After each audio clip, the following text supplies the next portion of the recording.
Hello everyone, I Neha Malik, faculty of DLED from Technical Institute of Teacher Education. Today I am going to deliver a lecture on observation schedule. Information can be best collected about children in natural settings.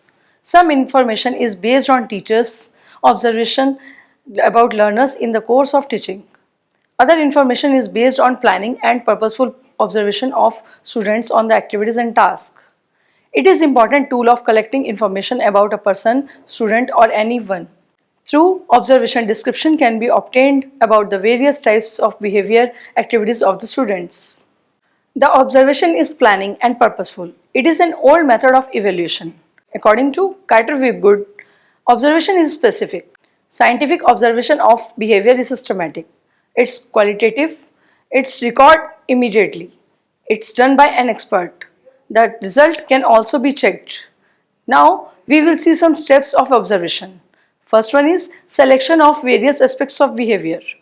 The main problem is observation method is what aspect should be observed. Therefore, all the aspects of behavior to be observed must be pre-decided. Second one is make clear the meaning of selective behavior. It's necessary to make the clear meaning of the selected behavior under first step. It is the meaning are not clear, then the observation made by two persons may differ. Third one is training of the observer.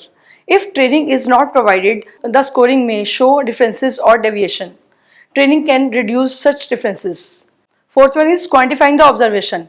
After the observation, it is necessary to quantify the observed behavior that can be in the form of numbers. Fifth, recording or writing report. Observed facts after the observation must be recorded or noted down.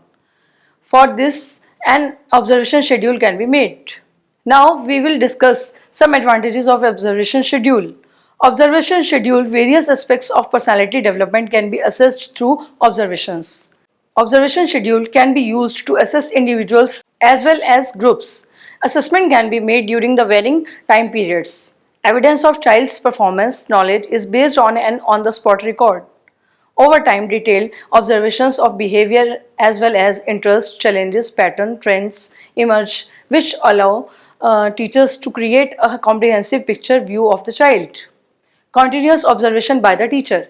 Observers make their sense organ more skilled. Any data collected by this method seems to more realistic. This can be used by all persons. For this method, no special training is essential. The emotional and social reaction of the person are be very easily observed by this method. A person or a people can observe in a natural situation. So, I hope you can understand my topic, observation schedule. Thank you very much.